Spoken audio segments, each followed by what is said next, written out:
ఇంకెన్నాళ్ళు రెంటింట్లో ఉంటాం? సొంత ఇంటి కలను నెరవేర్చుకుందాం. Suman TV biggest property expo October 18th, 19th HSCC Novotel Hyderabad. ఇప్పుడే ఫ్రీ ఎంట్రీ కోసం కాల్ చేయండి. నమస్తే రమగారు. నమస్తే జయ. రమగారు, దీపావళి రోజున మనం లక్ష్మీదేవికి ప్రత్యేకంగా పూజ చేస్తాం కదండి. ఈ రోజే తల్లి ఆవిర్భవించిందని, ఆవిడ కళ్యాణం కూడా జరిగిందని వింటాం కదా. ఒక్కసారి ఆ కథ చెప్పండి రమగారు. అంటే మామూలుగా మనం దీపావళి పండుగ చేసుకునే ప్రధాన కారణాల్లో రకరకాల కథలు చెప్పుకుంటాం కదా. అవును.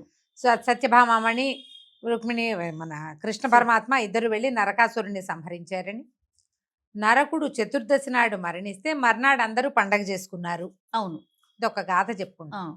అయితే ఈ పండుగ చేసుకోవడంతో పాటు మనం ఇంకోటి ఏం చెప్పుకుంటాం అంటే, లక్ష్మీదేవి క్షీరసాగర మథనం నుంచి ఈ రోజు వెలికి వచ్చింది అని, ఆవిర్భవించింది అని. ఒక్క లక్ష్మీదేవి కాదు, ఎందరో వచ్చారు. దీనికి పూర్వగాథ ఏం చెప్పుకుంటాము. మొదట లక్ష్మీదేవి లేకపోవటం కాదు, అన్నీ ఉన్నాయి. అన్నీ ఉంటే ఈ మన దూర్వాస మహాముని ఒక పుష్పమాలని దేవేంద్రుడికి ఇచ్చాడు. ఈ మాల ఎక్కడి నుంచి వచ్చింది? భగవత్ సేవ చేసిన మాల, నిర్మాల్యం. ఇస్తే అతను ఏం చేశాడు, దేవేంద్రుడు ఐరావతానికి ఇచ్చాడు. ఇచ్చేసరికల్లా ఏనుగు కదా, తన తొండం మీద ఇట్లా తన ముఖం మీద పడిన దండం తీసి కింద పడేసి తొక్కి చింపేసి, ఆయన కోపం వచ్చింది. భగవన్ నిర్మాల్యాన్ని అవమానపరిచావు నువ్వు, కాబట్టి నీ మొత్తం సంపదంతా పోతుందని ఆయన శపించాడు. శపించేసరికల్లా మొత్తం దేవతల ఐశ్వర్యము, సంపద సమస్తమైనవి పోయినాయి. దేవతలు అలోలక్ష్మణానే అయిపోయారు. ఏం చెయ్యాలో తెలియదు. ఎట్లా మళ్ళీ సాధించాలి అదంతా. దాంతో పాటుగా వీళ్ళు అమృత సాధన కూడా, అప్పటికి ఏంటంటే దేవదానవ యుద్ధాలు అవి జరిగేవి. వీళ్ళ దగ్గరున్న ఐశ్వర్యము, ప్రాభవము అంతా పోయేసరికి రాక్షసులకి దొరికిపోయేవాళ్ళు, దెబ్బలు తినేవాళ్ళు బాగా. ఎప్పటికప్పుడు చావు దెబ్బలు తిని కొంతమంది మరణించి ఇట్లా బాధపడేవాళ్ళు. అప్పుడు దీనికి ఎట్లా చేయాలి, మళ్ళీ ఈ పోగొట్టుకున్న ఐశ్వర్యము, ఈ పోగొట్టుకున్న ప్రాభవము, ఈ పోగొట్టుకున్న లక్ష్మి ఎట్లా సాధించాలి అని ప్రయత్నం చేస్తే, అప్పుడు క్షీరసాగర మథనం చేయండి, మళ్ళీ మీరు కోల్పోయినవన్నీ తిరిగి వస్తాయి అని చెప్పారు. అంతకుముందు వీళ్ళ దగ్గర ఏమున్నాయి, అన్ని కల్పవృక్షము, కామధేను లాంటివి, అంటే సేమ్ అవే కాకపోయినా అంత బాగుంది వీళ్ళ పని. ఐశ్వర్యం ఉంది, గొప్ప ఉంది, అధికారం ఉంది, అవన్నీ అవే కదా లక్ష్మీ స్వరూపాలు. సాధారణంగా లక్ష్మి అంటే మనం డబ్బు అని ఒక ఏమంటారంటే రూఢ్యర్థం తీసుకుంటాం. అవును, డబ్బు వస్తువు అనుకుంటాం. నిజానికి లక్ష్మి అంటే ఏమిటి? అబండెన్స్, చాలా కలిగి ఉండటం. అవును, ఆరోగ్యం, ఐశ్వర్యము, ఆనందం, సంతోషం, ధాన్యం, ధనము, పశువులు ఉంటే అవి ఇబ్బడి ముబ్బడి, అన్నిట్లలోనూ ఇబ్బడి ముబ్బడిగా ఉండటము లక్ష్మి. అవును, అది ఆనందము ఇబ్బడి ముబ్బడిగా ఉండాలి, ఆశ్చర్యం కూడా ఇబ్బడి ముబ్బడిగా ఉండాలి, అన్నీ ఉండాలి మనకి. ఏదైనా మనని అచ్చెరువొందించేలాంటి లక్షణమే లక్ష్మి. ఆ కళ ఉండాలి. కొంతమంది కనిపిస్తారు సామాన్యంగా ఉంటారు, ముక్కు మొహం కాస్త రంగు తక్కువగా కూడా ఉంటారు, కానీ లక్ష్మీ కళ ఉంటుంది వాళ్ళలో. అవును, వాళ్ళలో ఉన్న లోపల ఉన్న చైతన్యం ఆ లక్షణాన్ని కలిగి ఉంటుంది. ఇప్పుడు సరే, దేవతలు దానవులు కలిసి మాట్లాడుకున్నారు, అమృతం సాధించాలంటే ఈ క్షీరసాగర మథనం చేయాలని భావించారు. అప్పుడు మందరగిరిని ఎత్తి క్షీరసాగరంలో పెట్టారు. ఆ మందరగిరికి తాడుగా వాసుకి అనే సర్పాన్ని తీసుకున్నారు. అవును, ఈ సర్పాలలో అక్కడ ఆదిశేషువేమో ఆయన దగ్గర ఉంటే, విష్ణువు దగ్గర ఉంటే, వాసుకి మామూలుగా శివుడి దగ్గర ఉండేవి. ఇవన్నీ తీసుకున్నారు. శివుడి దగ్గర ఉండే వాసుకుని పెట్టుకున్నారు. ఈయన మహాసర్పం. ఈ సర్పాన్ని వాసుకిని కవ్వంతాడుగా పెట్టుకున్నారు. తీసుకుని మీరో వైపు మేమో వైపు కలిపి చిలుకుదామని, మామూలుగా ఇంత గిన్నె అనుకో, ఒకళ్ళే ఇట్లా ఇట్లా అంటారు. సముద్రంలో పెట్టిన కొండని చిలకాలంటే ఎంతమంది కావాలి? దేవతలు ఒకవైపు, దానవులు ఒకవైపు, రాక్షసులు ఒకవైపు పట్టుకున్నారు. తలా తోక పట్టుకుని చిలికారు. చిలుకుతుంటే సముద్రంలో పడిపోతుంది కింద కుదురు లేక. కుదురుగా ఏం చేశాడు భగవంతుడు, పురుషోత్తముడైనటువంటి విష్ణుమూర్తి, తను ఒక కూర్మంగా మారి ఆది కూర్మ అవతారాన్ని తీసుకుని ఈ వెళ్ళి మందరగిరి కింద కూర్చున్నాడు. అది మునిగిపోయి ఒరిగిపోకుండా దాని మీద కుదురు చట్టు, దాని కింద కుదురుగా ఉన్నాడు అనమాట. దాని మీద ఆయన వీపు మీద నిలబడిన మందర పర్వతం ఇక చిలికింది. చిలికేసరికల్లా హాలాహలం పుట్టింది మొట్టమొదట. ఆ, హాలాహలం పుట్టి వీళ్ళంతా హాహాకారాలు చేసి పరిగెత్తారు. మరి భగవంతుని పరమేశ్వరుని ప్రార్థించండి, ఆయనే దీనికి సమాధానం చెప్తాడంటే ఆయన అడిగారు, అయ్యా మమ్మల్ని రక్షించవా అంటే ఆయన ఏం చేశాడు, ఆ హాలాహలాన్ని ఇట్లా ఒడిసి పట్టి తాగాడు. ఇంగేసి కంఠంలో దాచిపెట్టాడు. ఉమ్, గరళ కంఠుడు అయ్యాడు భగవంతుడు. అక్కడ అయింది. ఉమ్, అక్కడి నుంచి మళ్ళీ ఇంకా ఇంకా చిలకట మొదలుపెట్టారు. చిలకట మొదలెట్టేసరికి ఇక ఒకటి ఒకటి చొప్పున వచ్చినాయి బోలెడన్ని వస్తువులు. అమృతం ముందు రాల, చివరికి వచ్చింది. ఉహుం. పాలకడల నుంచి లక్ష్మీదేవి, ఐరావతము, కామధేనువు, కల్పవృక్షం. కల్పవృక్షము, చంద్రుడు, చుక్కలు కాదు చంద్రుడు, తర్వాత అప్సరసలు. ఆహా. అప్సరసలు కూడా పాలకడల నుంచి పుట్టారు. వాళ్ళంతా లక్ష్మీదేవితో పాటు పుట్టిన వాళ్ళే. ఓహో.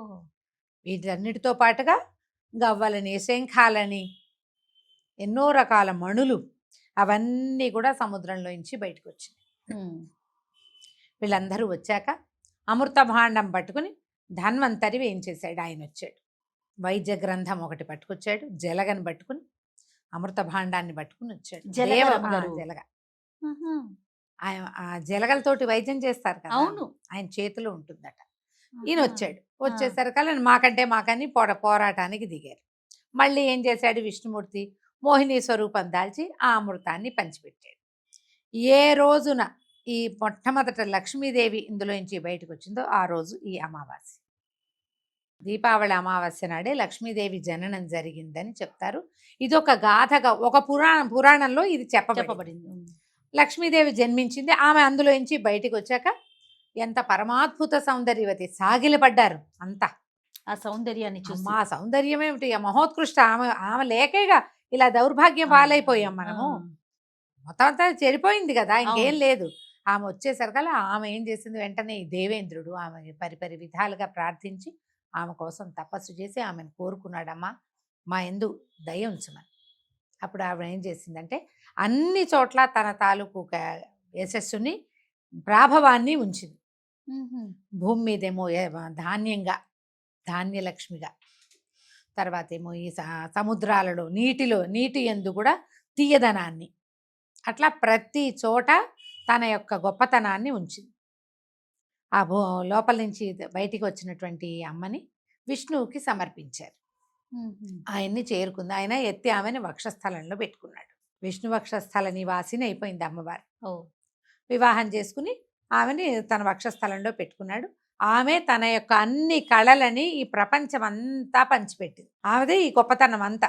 ఏదైనా ఒక చెట్టు నిండా కాయలు కాసినాయంటే లక్ష్మి, ఓ పొలం పూర్తిగా పండిందంటే లక్ష్మి, ఒక ఇంట్లో గోసంపద వృద్ధి చెందిందంటే లక్ష్మి, సంతానం పెరిగారంటే లక్ష్మి, ఆరోగ్యం బాగున్నా లక్ష్మి, ఐశ్వర్యం బాగున్నా లక్ష్మి. ఆమె యొక్క లక్ష్మీ కళ అన్ని చోట్ల వ్యాపించింది. ఇంద్రుడు పరిపరి విధాలుగా ప్రార్థిస్తే అమరావతికి కూడా లక్ష్మీ కళని పంపింది. ఆమె తన కళల్ని అట్లా పంచిపెట్టింది. లక్ష్మి ఏంటంటే మామూలుగా మనకి కళలు అక్కడ ఇక్కడ పెంచాక ఇక్కడ ఉండవనుకుంటారు, అలా ఉండదు. ఆమె పంచిన కొందికి పెరుగుతుంది ఆమె కళ. ఈ రోజున పుట్టింది కాబట్టి ఈ రోజున లక్ష్మీ పూజ చేసుకుంటే మనం కూడా అలా వృద్ధి చెందుతామన్న నమ్మకంతో ఏదో ఒక్క ప్రాంతంలో మొదలయ్యి ఉండొచ్చు. ఇది బహుశా అది అట్లా మెల్లిగా భారతదేశం అంతా పాకింది. ఇందులో వ్యాపారస్తులు వీళ్ళు ఏంటంటే ఈ రోజునే మొత్తం షాపులు, ఇళ్ళు, ఏమైనా వ్యాపార సంస్థలు ఏముంటే వాటన్నిటిని ముందే శుభ్రం చేసుకుని దీపావళి నాడు పూజ చేసుకుని కొత్త పుస్తకాలు పెట్టుకుని ఇట్లా చేసుకుంటారు వాళ్ళ పద్ధతి ప్రకారం. అవును. ఇందులో నార్త్ ఇండియన్స్, ఈ మార్వాడీస్ వాళ్ళు ఎక్కువ చేసుకుంటారు. మన ప్రాంతంలో కూడా అందరూ దీపావళి నాటి రాత్రి పూజ చేసుకోవటమే ఆ విధానం. వారిని చూసి వాళ్ళందరూ బాగున్నారు, మనం అదే కదా చేస్తాం. ఒక పూజ ఒకళ్ళు చేసుకుని వాళ్ళు పైకి వచ్చారనుకో, అది బాగుందని మనం కూడా చేసుకుంటాం. మంచిదే కాబట్టి దాన్ని అలా ఎంకరేజ్ చేయబడుతూ కొన్నాళ్ళకి ఏమవుతుంది, ఇది ఏ ప్రాంతపు పూజో మన ప్రాంతపు పూజగా స్థిరపడుతుంది. వాళ్ళు ఏం చేస్తారు, మనం మన విధానం ప్రకారం చేస్తాం. మనకి షోడశోపచార పూజ చేయటమే మన విధానం. నీకు సౌత్ ఇండియా అంతా కూడా షోడశోపచార అమ్మవారికి 16 ఉపచారాలు సమర్పించటము, నివేదన తయారు చేసి పెట్టడము. కొనుక్కొచ్చి పెట్టే వాళ్ళు ఉండరు, వండి పెట్టాలనుకుంటాం మనం. అవును. బజార్ నుంచి తెచ్చింది మనకు పనికిరాదు.